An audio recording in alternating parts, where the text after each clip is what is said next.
오늘 우리에게 주시는 하나님의 말씀은 사도행전 2장 1절에서 4절까지입니다.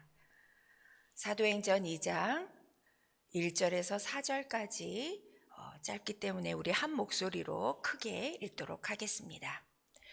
오순절 날이 이미 이름에 그들이 다 같이 한 곳에 모였더니 호련히 하늘로부터 급하고 강한 바람 같은 소리가 있어 그들이 앉은 온 집에 가득하며 마치 불의 혀처럼 갈라지는 것들이 그들에게 보여 각 사람 위에 하나씩 임하여 있더니 그들이 다 성령의 충만함을 받고 성령이 말하게 하심을 따라 다른 언어들로 말하기를 시작하니라. 아멘. 오순절은 하나님께서 시내산에서 이스라엘 백성들에게 율법, 즉 십계명을 주신 날을 기념하는 절기로 지켜졌습니다. 6월절 이튿날부터 50일째 되는 날이 오순절입니다. 예수님께서 죽음에서 부활하신 지 50일째 되는 날이기도 하고요. 그리고 주님께서 약속하신 성령이 이 날에 강림하였습니다. 사도행전 1장 4절을 보겠습니다. 예수님께서 감난산에서 하늘로 승천하시기 전에 제자들에게 하신 말씀입니다. 사도와 함께 모이사 그들에게 분부하여 이르시되 예루살렘을 떠나지 말고 내게서 들은 바 아버지께서 약속하신 것을 기다리라. 예수님께서는 부활하신 후 40일 동안에 이 땅에 계시면서 때때로 제자들에게 나타나심으로 부활의 증거를 보여주시고 하나님의 나라를 전파하며 그들을 위로하고 격려해 주셨습니다. 사도행전 1장 8절을 더 보시겠습니다. 오직 성령이 너희에게 임하시면 너희가 권능을 받고 예루살렘과 온 유대와 사마리아와 땅끝까지 이르러 내 증인이 되리라 하시니라. 이렇게 말씀하시면서 제자들에게 복음의 증인이 되는 것이 그 어떤 것보다도 중요함을 알려주셨습니다. 그러기 위해서는 오직 성령이 임하실 때 우리가 권능을 얻게 되고 그분의 능력으로 복음 증거를 할 수 있다고 말씀하신 것입니다. 예수님을 따르던 사람들과 제자들 120명은 주님 말씀대로 예루살렘을 떠나지 않고 마가의 다락방에 모여 마음을 같이하여 저녁 기도에 힘쓰고 있었습니다. 그때 하늘로부터 갑자기 급하고 강한 바람 같은 소리가 있었고 그들이 앉아있던 온 집을 가득 채웠습니다.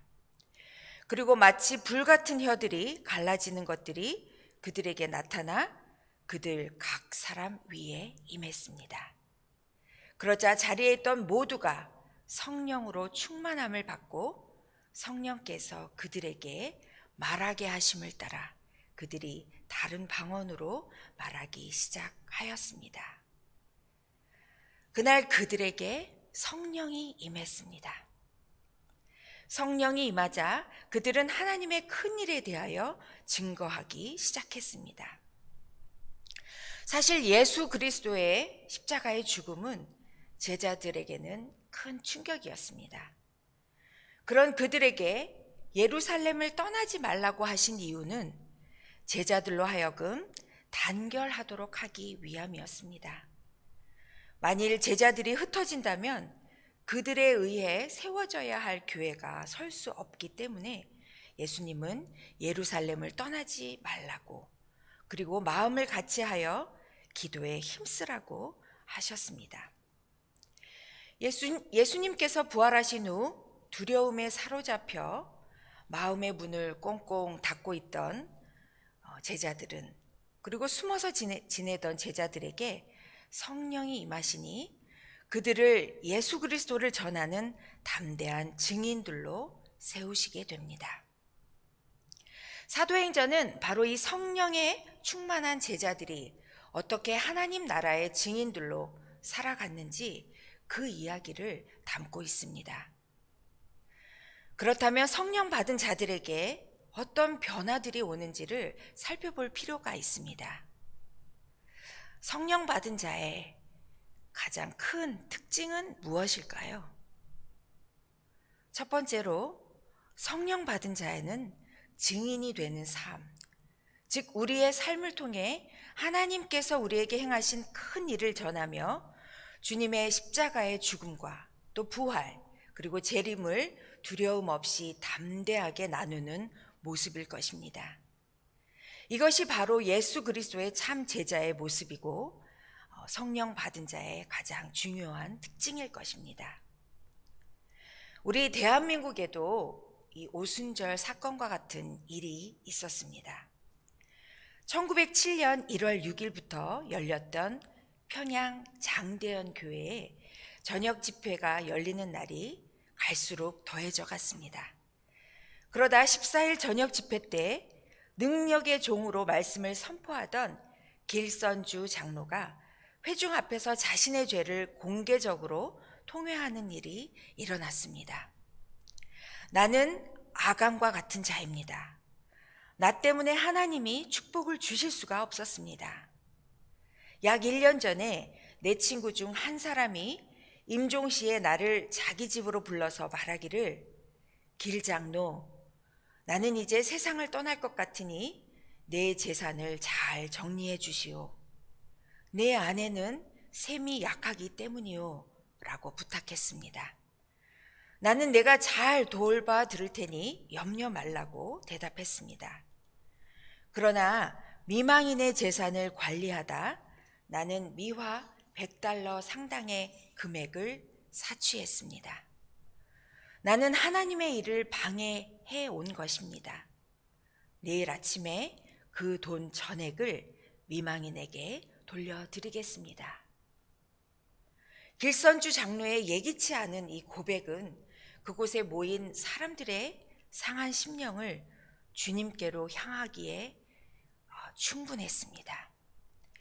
길선주의 회개가 있은 후에 그렇게 무겁게 짓누르던 방해의 장벽은 벼랑간 무너져 버리고 거룩하신 하나님이 친히 임재해 주셨습니다. 이때 이기람 선교사는 기도하기를 원하면 함께 통성으로 기도합시다 라며 통성 기도를 요청했고 이곳에 모인 이들은 간절히 기도했습니다.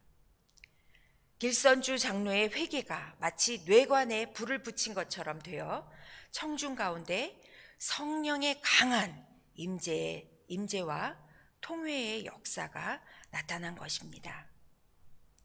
그곳에 참석한 한 선교사는 한국인들의 기도의 소리가 마치 하늘 보좌를 향해 포효하는 것 같았다고 증언했습니다.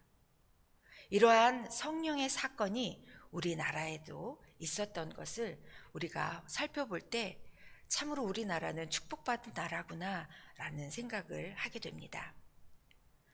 또 성령을 받은 자들의 그 변화로 또 이야기를 계속 이어가면, 말씀을 전하면, 그 변화는 성령이 우리에게 임하시면 죄를 깨닫게 하십니다.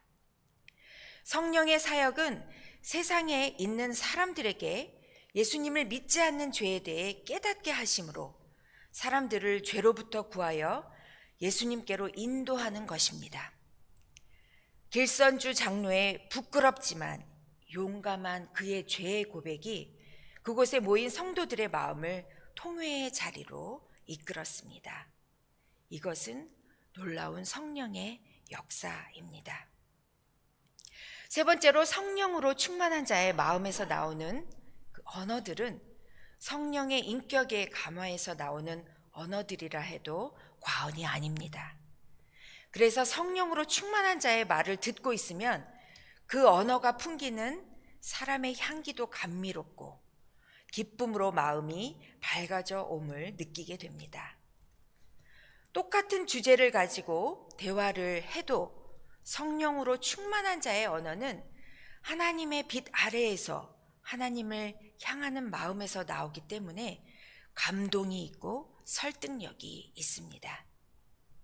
거기에다 솔직하고 진솔한 자신의 경험을 통해 성령의 일하심을 나누는 것이 얼마나 강한 영향력을 주는지 모릅니다. 그렇다면 하나님께서 성령을 누구에게 부어주시는 걸까요? 구약의 요엘 선지자는 성령의 강림으로 인하여 하나님의 뜻이 보다 많은 사람들에게 풍성하고 자유로이 계시될 것을 예언했습니다. 요엘서 2장 28절을 보시겠습니다. 그 후에 내가 내 영을 만민에게 부어주리니 너희 자녀들이 장래일을 말할 것이며 너희 늙은이는 꿈을 꾸며 너희 젊은이는 이상을 볼 것이며. 구약 시대에서 대표적인 성령의 수혜자는 왕, 선지자, 제사장 등이었기 때문에 이때 당시 요엘 선지자의 이 예언은 그 당시로는 상상하기 힘든 일을 예언했던 것이었습니다. 하나님의 은혜의 선물이 모든 사람에게 주어진다는 뜻으로 하나님의 은혜가 풍성히 임할 것을 예언한 것입니다. 자녀들이나 늙은이나 젊은이 등 연령 계층에 따라서 각기 다른 은사가 임하게 될 것이고, 예언이나 꿈이나 이상을 본다고 함은 모든 사람이 성령으로 말미암아 하나님을 알게 되고 영적 교통을 이루게 된다는 것을 뜻하는 것입니다. 예수님께서 오시기 몇백 년 전에 이미 만민이 구원을 얻고 각자 성령의 부음을 받게 될 시대를 예언하였고, 그것이 예수 그리스도의 부활과 오순절 성령의 강림으로 실제 성취되었음은 정말 실로 놀라운 일이 아닐 수가 없습니다. 사랑하는 참교회 성도 여러분, 오순절의 성령 강림 사건이 코비드-19 팬데믹으로 잔뜩 움츠러든 우리들에게 다시 한번 일어나길 바랍니다. 뜨거운 성령의 바람이 우리의 머리 위에 일기를 소원합니다. 저와 여러분의 삶이 하나님 나라의 증인된 삶이 되기를 간절히 바랍니다.